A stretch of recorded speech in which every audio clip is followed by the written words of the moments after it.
ಆತ್ಮೀಯ ಸ್ನೇಹಿತರೆ ನಮಸ್ಕಾರ.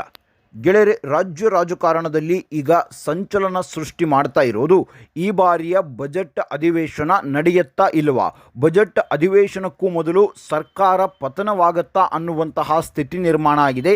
ಅದಕ್ಕೆ ಕಾರಣ ಡಿ ಕೆ ಶಿವಕುಮಾರ್ ಮತ್ತು ಸಿದ್ದರಾಮಯ್ಯ ಅವರ ನಡುವಿನ ಕುರ್ಚಿ ಕಾದಾಟ. ಡಿ ಕೆ ಶಿವಕುಮಾರ್ ಬಣದ ನಾಯಕರು ರೆಸಾರ್ಟ್ ರಾಜಕೀಯದತ್ತ ಮುಖ ಮಾಡಿದ್ರೆ, ಇತ್ತ ಸಿದ್ದರಾಮಯ್ಯ ಬಣದ ನಾಯಕರು ವಿದೇಶ ಪ್ರವಾಸದತ್ತ ಮುಖ ಮಾಡಿದ್ದಾರೆ. ಹಾಗಾದರೆ ಗೆಳೆಯರೆ, ರಾಜ್ಯ ರಾಜಕಾರಣದಲ್ಲಿ ಏನಾಗ್ತಾ ಇದೆ? ಸಿದ್ದರಾಮಯ್ಯ ಬಣದ ನಾಯಕರಿಗೆ ವಿದೇಶಕ್ಕೆ ಹೋಗೋದಕ್ಕೆ ಸ್ಪೀಕರ್ ಕಡೆಯಿಂದ ಅನುಮತಿ ಸಿಗತ್ತಾ? ಈ ಕೆಲವು ದಿನಗಳ ಹಿಂದೆ ಡಿ ಕೆ ಶಿವಕುಮಾರ್ ಬಣದ ನಾಯಕರು ಕೂಡ ವಿದೇಶ ಪ್ರವಾಸಕ್ಕೆಂದು ಸ್ಪೀಕರ್ ಬಳಿ ಅರ್ಜಿಯನ್ನು ಸಲ್ಲಿಸಿದ್ರು. ಆದರೆ ಹೈಕಮಾಂಡ್ ಅದನ್ನು ನಿರಾಕರಿಸಿತ್ತು. ಆದರೆ ಈಗ ಡಿ ಕೆ ಶಿವಕುಮಾರ್ ಅವರ ಬಣದ ನಾಯಕರಿಗೆ ನಿರಾಕರಣೆ ಆಗಿದ್ದಂತಹ ಈ ವಿದೇಶ ಪ್ರವಾಸದ ಭಾಗ್ಯ ಸಿದ್ದರಾಮಯ್ಯ ಬಣದ ನಾಯಕರಿಗೆ ಸಿಗತ್ತಾ? ಅಸಲಿಗೆ ಈ ಬಾರಿಯ ಬಜೆಟ್ ಮಂಡನೆ ಆಗತ್ತಾ ಅನ್ನೋದರ ಒಂದಷ್ಟು ಮಾಹಿತಿಯನ್ನು ಈ ವಿಡಿಯೋದಲ್ಲಿ ನಿಮಗೆ ಕೊಡ್ತಾ ಹೋಗ್ತೀನಿ. ಗೆಳೆಯರೆ, ಈಗ ರಾಜ್ಯ ರಾಜಕಾರಣದಲ್ಲಿ ಸಂಚಲನ ಸೃಷ್ಟಿ ಮಾಡಿರೋದು ಸಿದ್ದರಾಮಯ್ಯ ಬಣದ ನಾಯಕರು ವಿದೇಶ ಪ್ರವಾಸಕ್ಕೆಂದು ಹಾರ್ತಾ ಇರೋದು. 28 ಜನ ಶಾಸಕರು ಈಗ ವಿದೇಶ ಪ್ರವಾಸಕ್ಕೆ ನಾವು ಹೋಗ್ತೀವಿ. ಯಾಕೆ ಹೋಗ್ತೀವಿ ಅಂದರೆ, ಅಲ್ಲಿ ನಾವು ಪಶುಸಂಗೋಪನೆ ವಿಚಾರವಾಗಿ ಅಲ್ಲಿ ಉಣ್ಣೆಯನ್ನು ಯಾವ ರೀತಿಯಾಗಿ ತೆಗಿತಾರೆ ಅಥವಾ ಅಲ್ಲಿ ಆ ಒಂದು ಪ್ರಾಡಕ್ಟನ್ನು ಯಾವ ರೀತಿಯಾಗಿ ತಯಾರಿಸ್ತಾರೆ, ಅಲ್ಲಿ ಕುರಿ ಸಾಕಾಣಿಕೆ ಯಾವ ತರಹ ಆಗುತ್ತೆ, ಒಟ್ಟಾರೆಯಾಗಿ ಪಶುಸಂಗೋಪನೆ ಅಧ್ಯಯನವನ್ನು ಮಾಡೋದಕ್ಕೆ ನಾವು ಆಸ್ಟ್ರೇಲಿಯಾ ಮತ್ತು ನ್ಯೂಜಿಲೆಂಡ್ಗೆ ಹೋಗ್ತೀವಿ. ನಾವು ವಾಪಸ್ ಬರೋದು 3ನೇ ತಾರೀಕು ಅಂತ ಈಗ ಅರ್ಜಿಯನ್ನು ಸಲ್ಲಿಸಿದ್ದಾರೆ ಸ್ಪೀಕರ್ ಅವರಿಗೆ. ಗೆಳೆಯರೆ, ಅರ್ಜಿಯನ್ನು ಸಲ್ಲಿಸಿದ್ದಾರೆ. ಆದರೆ ಸ್ಪೀಕರ್ NOC ಕೊಡ್ತಾರೋ ಇಲ್ವೋ ಅನ್ನೋದು ಈಗ ಕುತೂಹಲ ಕಾದಿದೆ. ಯಾಕೆಂದರೆ ಈ ಹಿಂದೆ ಡಿ ಕೆ ಶಿವಕುಮಾರ್ ಬಣದ ನಾಯಕರು ಕೂಡ ಇದೇ ಒಂದು ರೀಸನನ್ನು ಹೇಳಿ ಅವರೂ ಕೂಡ ಆಸ್ಟ್ರೇಲಿಯಾ ಮತ್ತು ನ್ಯೂಜಿಲೆಂಡ್ಗೆ ಹೋಗೋದಾಗಿ ಹೇಳಿದರು. ಆದರೆ NOC ಸಿಗಲಿಲ್ಲ. ಈಗ ಸಿದ್ದರಾಮಯ್ಯ ಬಣದ ಶಾಸಕರಿಗೆ NOC ಸಿಗತ್ತಾ ಅನ್ನೋದು ಕಾದು ನೋಡಬೇಕು. ಗೆಳೆಯರೆ, ಇಲ್ಲಿ ಶಾಸಕರಿಗೆ ಸ್ವಲ್ಪನಾದರೂ ನಾಚಿಕೆ ಮಾನ ಮರ್ಯಾದೆ ಇದೆನಾ ಅನ್ನುವಂತಹ ಪ್ರಶ್ನೆಯನ್ನು ನಾವು ಮಾಡಬೇಕಾಗತ್ತೆ. ಯಾಕೆ ಅಂದರೆ, ಎಂತಹ ಸಮಯದಲ್ಲಿ ಅವರು ಅಧ್ಯಯನ ಮಾಡೋಕೆ ಅಂತ ಹೋಗ್ತಾ ಇದ್ದಾರೆ ಅಂದರೆ, ಗೆಳೆಯರೆ, ಈಗ ಇದು ಬಜೆಟ್ ಸಮಯ. ಸಿದ್ದರಾಮಯ್ಯ ಅವರು ಬಜೆಟ್ನ ಪೂರ್ವಭಾವಿ ಸಭೆಗಳನ್ನು ಮಾಡ್ತಾ ಇದ್ದಾರೆ. ಇಂತಹ ಸಂದರ್ಭದಲ್ಲಿ ಶಾಸಕರು ತಮ್ಮ ಕ್ಷೇತ್ರದಲ್ಲಿ ಏನೇನು ಆಗಬೇಕು, ತಮ್ಮ ಕ್ಷೇತ್ರದಲ್ಲಿ ಏನು ಕೊರತೆ ಇದೆ, ತಮ್ಮ ಕ್ಷೇತ್ರಕ್ಕೆ ಏನು ಅಭಿವೃದ್ಧಿಯನ್ನು ಮಾಡಬೇಕು, ತಮ್ಮ ಕ್ಷೇತ್ರಕ್ಕೆ ಎಷ್ಟರ ಮಟ್ಟಿನ ಹಣಕಾಸಿನ ಅನುದಾನ ಬೇಕು, ಅದೆಲ್ಲವನ್ನು ಕೂಡ ಬಜೆಟ್ ಪೂರ್ವಭಾವಿ ಸಭೆಯಲ್ಲಿ ಹೇಳಬೇಕಾಗತ್ತೆ. ಆದರೆ ಶಾಸಕರು ಏನು ಮಾಡ್ತಾ ಇದ್ದಾರೆ? ಸಿದ್ದರಾಮಯ್ಯ ಅವರ ಕುರ್ಚಿಯನ್ನು ಉಳಿಸೋದಕ್ಕೋಸ್ಕರ, ಸಿದ್ದರಾಮಯ್ಯನವರ ಶಕ್ತಿ ಪ್ರದರ್ಶನಕ್ಕೋಸ್ಕರ ಈಗ ವಿದೇಶಕ್ಕೆ ಹೊರಟು ನಿಂತಿದ್ದಾರೆ. ಗೆಳೆಯರೆ, ಈಗ ಸಿದ್ದರಾಮಯ್ಯ ಅವರು ಹೇಳ್ತಾ ಇರೋದು ಏನು ಅಂದರೆ, ಅವರೆಲ್ಲರೂ ಕೂಡ ಸರ್ಕಾರದ ದುಡ್ಡಲ್ಲಿ ಹೋಗ್ತಾ ಇಲ್ಲ, ತಮ್ಮ ದುಡ್ಡಲ್ಲಿ ಹೋಗ್ತಾ ಇದ್ದಾರೆ. ಗೆಳೆಯರೆ, ನಮ್ಮ ಶಾಸಕರು ತಮ್ಮ ದುಡ್ಡಲ್ಲಿ ಹೋಗಿ ಅಧ್ಯಯನ ಪ್ರವಾಸ ಮಾಡುವಷ್ಟು ಒಳ್ಳೆಯವರ ಅನ್ನೋದನ್ನು ನೀವೇ ಏನು ಅನ್ನೋದನ್ನು ಕಮೆಂಟ್ ಮೂಲಕ ತಿಳಿಸಿ. ಆನಂತರ ಗೆಳೆಯರೆ, ಇಲ್ಲಿ ಒಬ್ಬ ದೊಡ್ಡ ಸಚಿವರ ಒಂದು ಸ್ಪಾನ್ಸರ್ಶಿಪ್ ಇದೆ ಈ ಒಂದು ವಿದೇಶ ಪ್ರವಾಸಕ್ಕೆ. ಅದು ಕೂಡ ಸಿದ್ದರಾಮಯ್ಯ ಅವರ ಆಪ್ತ ಸಚಿವರು, ಅವರ ಒಂದು ಸ್ಪಾನ್ಸರ್ಶಿಪ್ ಇದೆ ಈ 28 ಜನ ಶಾಸಕರಿಗೆ. ಹಾಗಾಗಿಯೇ ಇವರೆಲ್ಲರೂ ಕೂಡ ಆಸ್ಟ್ರೇಲಿಯಾ ಮತ್ತು ನ್ಯೂಜಿಲೆಂಡ್ಗೆ ಹೋಗ್ತಾ ಇದ್ದಾರೆ ಅನ್ನೋದು ಈಗ ಬರ್ತಾ ಇರುವಂತಹ ಸುದ್ದಿ. ಇವರಿಗೆ ಕಿಂಚಿತ್ತಾದರೂ ಓಟು ಹಾಕಿದಂತಹ ಜನರ ಮೇಲೆ ಕಾಳಜಿ ಇದ್ದಿದ್ರೆ ಈ ರೀತಿಯಾಗಿ ಮಾಡ್ತಾ ಇರಲಿಲ್ಲ. ಮೊದಲು ನಮ್ಮ ಕ್ಷೇತ್ರಕ್ಕೆ ಅನುದಾನವನ್ನು ಕೊಡಿ, ನಮ್ಮ ಕ್ಷೇತ್ರದಲ್ಲಿ ಇಷ್ಟು ಅಭಿವೃದ್ಧಿ ಆಗಬೇಕು, ನೀವು ಅಭಿವೃದ್ಧಿಗೆ ಅನುದಾನವನ್ನು ಕೊಟ್ಟರೆ ನಾವು ನಿಮ್ಮ ಕಡೆ ನಿಲ್ತೀವಿ ಅಂತ ಹೇಳ್ತಾ ಇದ್ದರೆ ಹೊರತು ಹೀಗೆ ವಿದೇಶ ಪ್ರವಾಸಕ್ಕೆ ಹೋಗ್ತಾ ಇರಲಿಲ್ಲ.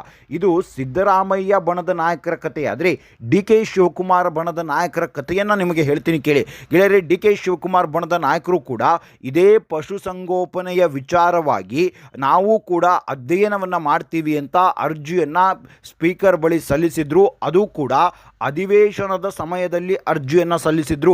ಆದರೆ ಆಗ ಸ್ಪೀಕರ್ UT ಖಾದರ್ ಅವರು, ಇಲ್ಲ, ಹೋಗೋದಕ್ಕೆ ಆಗೋದಿಲ್ಲ, ಅಧಿವೇಶನ ನಡೀತಾ ಇದೆ, ಸ್ಪೆಷಲ್ ಅಧಿವೇಶನ ನಡೀತಾ ಇದೆ, ಹಾಗಾಗಿ ಪರ್ಮಿಷನ್ ಕೊಡೋದಿಲ್ಲ ಅಂತ ಪರ್ಮಿಷನ್ ಕ್ಯಾನ್ಸಲ್ ಮಾಡಿದ್ರು. ಆನಂತರ ಅವರೆಲ್ಲರ ವಾಸ್ತವ್ಯ ಈಗ ನಾರ್ತ್ ಗೋವಾದ ರೆಸಾರ್ಟ್ ಕಡೆ ಶಿಫ್ಟ್ ಆಗಿದೆ. ಅಲ್ಲಿ 62 ರೂಮ್ಗಳು ಬುಕ್ ಆಗಿದೆ, 3 ರೆಸಾರ್ಟ್ಗಳು ಬುಕ್ ಆಗಿದೆ ಅನ್ನೋದು ಈಗ ಬರ್ತಿರುವಂತಹ ಇನ್ಸೈಡ್ ರಿಪೋರ್ಟ್.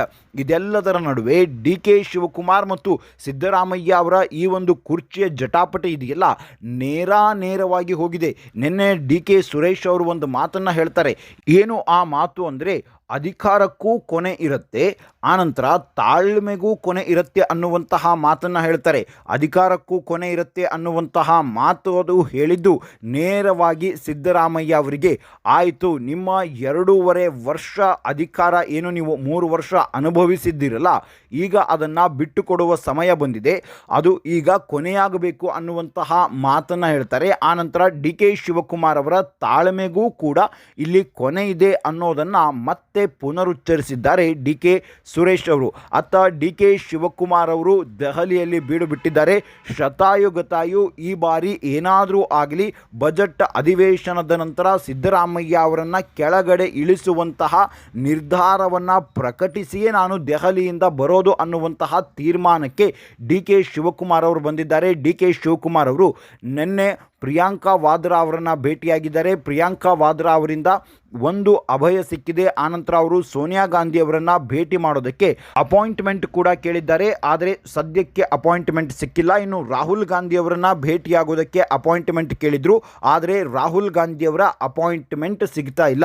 ಯಾಕೆ ಅಂದರೆ ರಾಹುಲ್ ಗಾಂಧಿ ಅವರು ಹೇಳ್ತಾ ಇರೋದು, ಲೋಕಸಭೆಯಲ್ಲಿ ಸದನ ನಡೀತಾ ಇದೆ, ಅಲ್ಲಿ ನಾವು ಸ್ಪೀಕರ್ ಓಂ ಬಿರ್ಲಾ ಅವರ ವಿರುದ್ಧ ಅವಿಶ್ವಾಸ ನಿರ್ಣಯವನ್ನು ಮಂಡಿಸ್ತಾ ಇದ್ದೀವಿ. ಇಂತಹ ಸಮಯದಲ್ಲಿ ನಾವು ಒಂದು ಹೋರಾಟದ ಒಂದು ಮೂಡ್ನಲ್ಲಿದ್ದೀವಿ.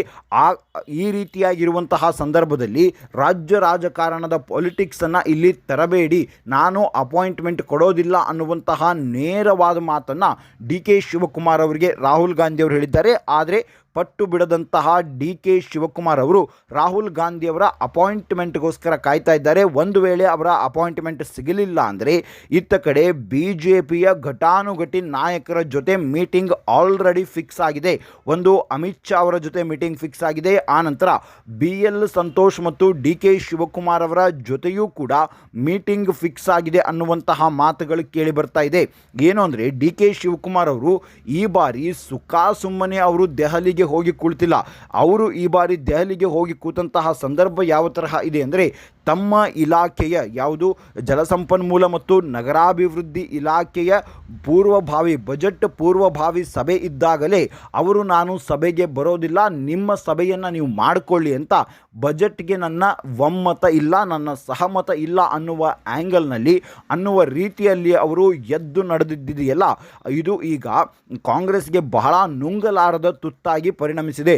ಒಟ್ಟಾರೆಯಾಗಿ ಒಂದಷ್ಟು ಬಣದ ಶಾಸಕರು ಅಂದರೆ ಸಿದ್ದರಾಮಯ್ಯ ಬಣದ ಶಾಸಕರು ಸಿದ್ದರಾಮಯ್ಯ ಅವರ ಕುರ್ಚಿಯನ್ನು ಉಳಿಸೋದಕ್ಕೋಸ್ಕರ ಬಜೆಟ್ನಲ್ಲಿ ತಮ್ಮ ಕ್ಷೇತ್ರವನ್ನು ಮರೆತು ತಮ್ಮ ಕ್ಷೇತ್ರದ ಅಭಿವೃದ್ಧಿಯನ್ನು ಮರೆತು ಅವರು ಫಾರಿನ್ಗೆ ಹೋಗೋದಕ್ಕೆ ಮುಂದಾದರೆ, ಈ ಕಡೆ ಡಿ ಕೆ ಶಿವಕುಮಾರ್ ಬಣದ ನಾಯಕರಿದ್ದಾರಲ್ಲ, ಇವರು ಕೂಡ ತಮ್ಮ ನಾಯಕನಿಗೆ ಕುರ್ಚಿ ಸಿಗಬೇಕು, ನಾವು ಸಚಿವರಾಗಬೇಕು, ನಾವು ಕೇವಲ ಈಗ ಶಾಸಕರಾಗಿದ್ದೇವೆ, ಡಿ ಕೆ ಶಿವಕುಮಾರ್ ಅವರೇನಾದರೂ ಮುಖ್ಯಮಂತ್ರಿ ಆದರೆ ನಮಗೆ ಸಚಿವ ಸ್ಥಾನ ಸಿಗಬಹುದೇನೋ ಅನ್ನುವಂತಹ ಆಕಾಂಕ್ಷೆಯಲ್ಲಿ ಇವರು ನಾರ್ತ್ ಗೋವಾದತ್ತ ಮುಖ ಮಾಡಿದ್ದಾರೆ.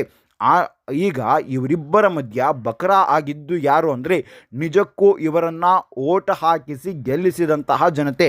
ತಮ್ಮ ಕ್ಷೇತ್ರಕ್ಕೆ ಅಭಿವೃದ್ಧಿ ಆಗುತ್ತೆ, ತಮ್ಮ ಕ್ಷೇತ್ರಕ್ಕೆ ಒಂದಷ್ಟು ಅನುದಾನ ಬರುತ್ತೆ, ಏನೋ ಒಂದು ಕ್ಷೇತ್ರ ಬೆಳವಣಿಗೆ ಆಗತ್ತೆ ಅನ್ನುವಂತಹ ನಿಟ್ಟಿನಲ್ಲಿ ಇವರು ಓಟ್ ಹಾಕಿ ಇವರನ್ನು ಗೆಲ್ಲಿಸಿದ್ರೆ, ಇವರು ಮಾತ್ರ ತಮ್ಮ ಅಧಿಕಾರದ ದಾಹ, ತಮ್ಮ ನಾಯಕರಿಗೆ ಅಧಿಕಾರ ಕೊಡಿಸಬೇಕು ಅಥವಾ ತಮಗೆ ಕುರ್ಚಿ ಸಿಗಬೇಕು ಅನ್ನುವಂತಹ ನಿಟ್ಟಿನಲ್ಲಿ ಈ ರೀತಿಯಾಗಿ ಕ್ಷೇತ್ರವನ್ನೇ ಮರೆತು ಇವರು ಈಗ ಮಾಡ್ತಾ ಇರುವಂತಹ ಪಾಲಿಟಿಕ್ಸ್ ಇದೆಯಲ್ಲ, ನಿಜಕ್ಕೂ ಕೂಡ ಇದು ವಿಪರ್ಯಾಸ ಗೆಳೆಯರೆ. ಇದನ್ನು ಪ್ರಶ್ನೆ ಮಾಡಬೇಕಾಗಿರುವಂತಹ ವಿಪಕ್ಷ ಕರ್ನಾಟಕದಲ್ಲಿ ಸ್ಟ್ರಾಂಗ್ ಆಗಿ ಇಲ್ಲ. ಕರ್ನಾಟಕದ ವಿಪಕ್ಷದ ಬಗ್ಗೆ ಮಾತನಾಡೋದೇ ವೇಸ್ಟ್ ಅಂತ ನನಗನ್ಸುತ್ತೆ. ಪ್ರತಿ ವಿಡಿಯೋದಲ್ಲೂ ಕೂಡ ನಾನು ವಿಪಕ್ಷದ ಬಗ್ಗೆ ಮಾತನಾಡಿ ನನಗೂ ಸಾಕಾಗಿ ಹೋಗಿದೆ. ಯಾಕೆ ಅಂದರೆ ಅಂತಹ ಲಜ್ಜೆಗೆಟ್ಟ ವಿಪಕ್ಷ ಕರ್ನಾಟಕದಲ್ಲಿರೋದು. ನಿಮ್ಮ ಅನಿಸಿಕೆ ಅಭಿಪ್ರಾಯ ಏನು ಅನ್ನೋದನ್ನು ಕಮೆಂಟ್ ಮೂಲಕ ತಿಳಿಸಿ. ಮುಂದಿನ ವಿಡಿಯೋದಲ್ಲಿ ಮತ್ತಷ್ಟು ಮಾಹಿತಿಯ ಜೊತೆಗೆ ಬರ್ತೀನಿ. ಅಲ್ಲಿವರೆಗೂ ಜೈ ಹಿಂದ್, ಜೈ ಕರ್ನಾಟಕ.